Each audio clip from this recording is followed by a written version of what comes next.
מי מאמין שבית המקדש ייבנה בשנים הקרובות? מה יש שם עכשיו על בית המקדש? אז מה יקרה עם המסגד? יישבר? אם כן פגש בשנה האחרונה ילד ערבי? איפה פגשת ילד ערבי? ליד הכותל. דיברת איתו? לא, הוא דחף אותי, אבל לא... ומה קורה כשאתם רואים ילד ערבי? מה אתם מרגישים? זעם?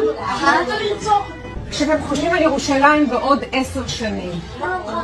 כולם חרדים? לא כולם חרדים, ערבים חלק כולם יהודים, ויש גם ערבים שהם יהיה משיח, הבנתי, כן, מה אתה אומר? שמלחמה כל הערבים ימותו, וחלק מהם יהיו עבדים. קיבלת את כל הסיפור שלך. תודה רבה. תמשיכו להצליח ולראות כאן.